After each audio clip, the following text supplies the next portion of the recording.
பிஸ்மில்லாஹ் ரஹ்மான் ரஹீம் நஹ்மதுஹு நுசல்லி அலா ரசூலிஹில் கரீம். அளவற்ற அருளாளனும் நிகரற்ற அன்புடையோனுமாகிய அல்லாஹுவின் திருப்பெயரால் ஆரம்பம் செய்கிறேன். புகழ் அனைத்தும் இறைவனுக்கே. சாந்தியும் சமாதானமும் எம்பெருமானார் ஸல்லல்லாஹு அலைஹி வஸல்லம் அவர்கள் மீதும் அவர்களின் குடும்பத்தார் மீதும் தோழர்கள் மீதும் நல்லடியார்கள் மீதும் நம் யாவர் மீதும் உண்டாவதாக.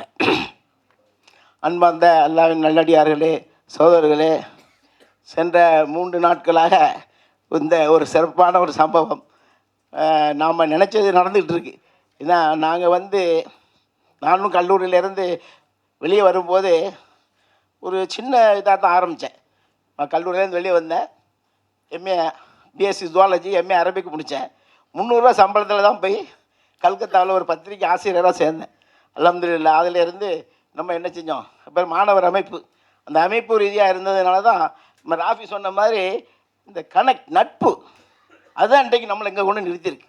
உலகளாவிய அளவில் அல்ஹம்துலில்லாஹ் நம்மளுக்கு நட்பு வண்டாரம் இன்னும் இருக்குது.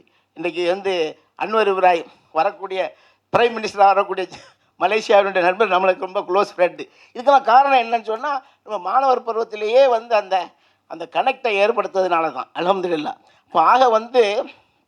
இப்போ சப்ஜெக்ட் வருவோம். இப்போ அந்த இதில் நான் ஒரு மாணவர் அமைப்பில் இருந்தேன். அதுக்கு பிறகு ஒரு பப்ளிஷராக இருந்தேன். அதுக்கு பிறகு ஒரு ரெக்ரூட்டர், வெளிநாட்டுக்கு ஆள் அனுப்புறது. அதில் மெயினாக மெடிக்கல் ப்ரொஃபஷனல்ஸை அனுப்பிட்டு இருக்கிறேன். இப்போ இந்த ஜேர்னியில் கூட நம்மளுடைய ஆசை நிற்கலை. வேறு தொழில்களை நம்ம செய்யணும், செஞ்சு மக்களுக்கு, அதாவது எப்போவுமே we have to keep ourselves busy. இப்போ அதுக்காக வேண்டி நிறைய தொழில் செஞ்சேன். நான் எல்லாத்துலேயும் ஃபெயிலியர் ஆகிட்டேன். பட் இப்போ நிறைய தொழில், இப்போ நலீம் புகாரியோட, நம்ம அகமது சக்கி கூடலாம் செஞ்சிட்ருக்கோம். அதெல்லாம் இன்ஷா அல்லாஹ் வெற்றி பெறும்னு நினைக்கிறேன். அதாவது சுகர் ஃபேக்ட்ரி வச்சேன். அதுக்கு பிறகு கூரியர் கம்பெனி ஆரம்பித்தேன்.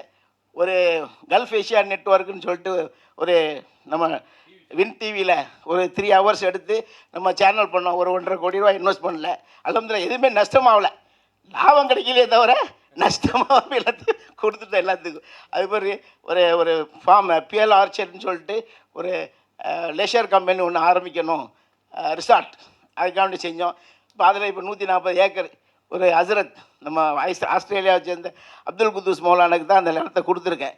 இன்றைக்கி அல்ஹம்துலில்லாஹ் ஒரு இன்டர்நேஷ்னல் ஸ்கூல் நடக்குது. ஆக எதையுமே நம்ம கூட்டு முயற்சியாக செய்யணும். அதில் தான் பரக்கத்து இருக்குது. ஏன்னா 4 பேரோட துவாய் கிடைக்க முடியும், 2 பேர். இப்போ அந்த முயற்சியில் தான் நம்ம இந்த இஸ்லாமிய அடிப்படையில் மக்களுக்கு இந்த பொருளாதாரம் ஏன்னு சொன்னால், அல்லாஹ் வட்டி இன்றைக்கு இருக்கக்கூடிய பொருளாதாரத்தில் பேங்கிங் ஒரு பெரிய பாட்டை ப்ளே பண்ணிகிட்டு இருக்கு. இப்போ அதனால் நம்ம மக்கள் மத்தியில் என்ன மாதிரி ஆகிட்டுன்னு சொன்னால், பேங்க் இன்ட்ரெஸ்ட் ஹராம் இல்லை, எடுக்கலாம் அப்படிங்கிற எண்ணம் நம்ம சமுதாயத்திலே ஒரு 70 பேருக்கு இருக்குது. 70% சொல்லலாம். 60 to 70% people feel that bank interest முடியாது, அது இல்லாமல் நம்ம பிஸ்னஸே பண்ண முடியாது. அப்படிங்கக்கூடிய சூழ்நிலையில் தான் நம்ம இதற்கென்று ஒரு திட்டத்தை வாக்கணும்னு இருந்தோம். ஏன்னு சொன்னால், அல்லாஹ் வட்டியை பற்றி அந்தளவுக்கு சொல்லியிருக்கான். இல்லை, இஸ்லாம் ஒரு ஒரு சடங்கு சம்பிரதாயங்களை கொண்ட ஒரு மார்க்கம் இல்லை. அது it's not a bundle of rituals. ஒரு வாழ்க்கையின் எல்லா துறைகளுக்கும் வழிகாட்டக்கூடிய ஒரு மார்க்கம்.